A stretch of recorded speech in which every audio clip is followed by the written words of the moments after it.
Olá pessoal, tudo bem? Eu sou a Almira do canal Era Uma Vez e neste vídeo eu tenho a difícil missão de resenhar o livro Vozes de Chernobyl, da escritora Svetlana Alexievich.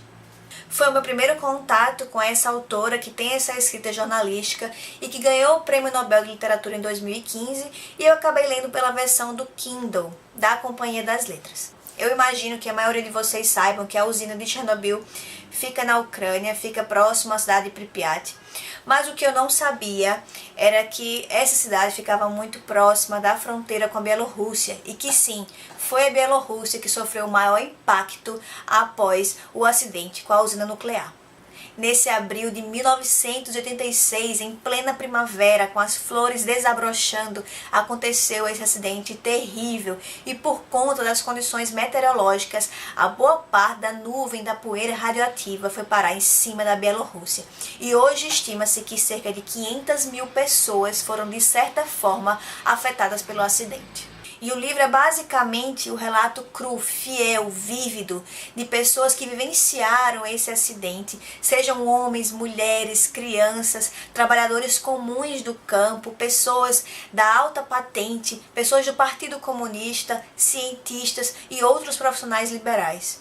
Pessoas com muito pouco ou nenhuma instrução, até pessoas com alto nível de conhecimento, pós-graduadas, todas, de certa forma, foram afetadas pelo que aconteceu em Chernobyl.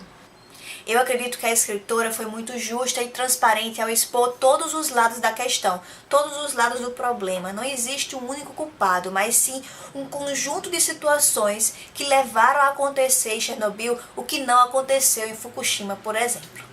Os bielorrussos estavam preparados para a guerra, inclusive uma guerra nuclear, se fosse o caso. Mas o átomo da energia nuclear, para eles, era um átomo do bem. Eles não conseguiam conceber que aquilo pudesse ter algum efeito deletério.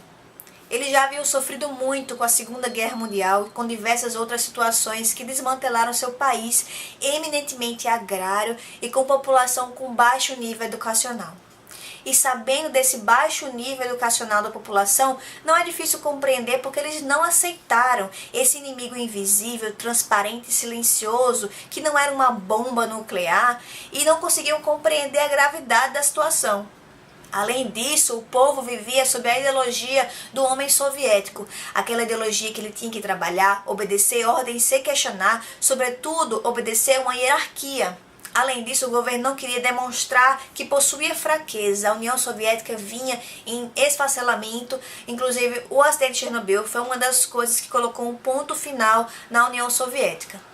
Então, por um lado, o povo não queria acreditar. E pelo outro lado, o governo não queria contar.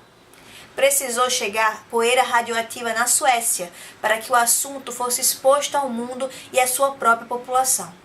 Ela vai contar inúmeras histórias tristes e tocantes, como, por exemplo, a história dos primeiros bombeiros que tentaram conter o incêndio da usina.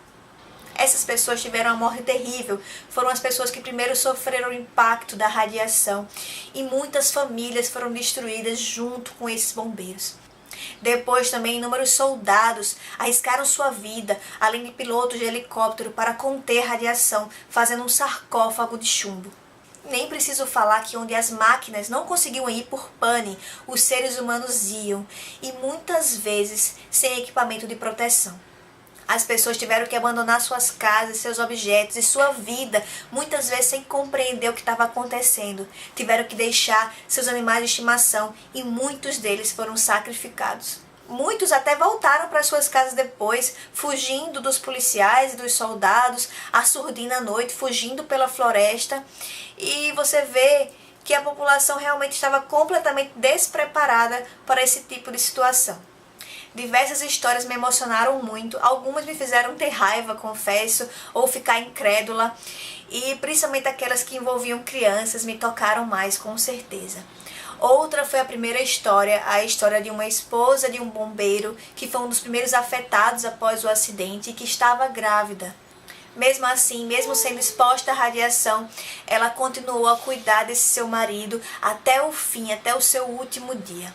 E ela, além de perder o marido, também perdeu o seu filho, que absorveu toda a radiação. E eu vou ler aqui um trecho para vocês, que é justamente dessa mulher, uma solitária voz humana.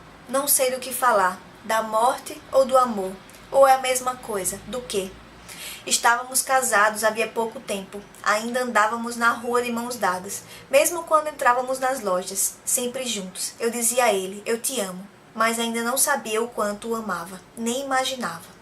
Após o acidente, ela escuta a seguinte coisa: você não deve se esquecer de que isso que está na sua frente não é mais o seu marido, a pessoa que você ama, mas um elemento radioativo com alto poder de contaminação. Não seja suicida, recobre a sensatez. Mas eu estava louca. Eu te amo, eu te amo.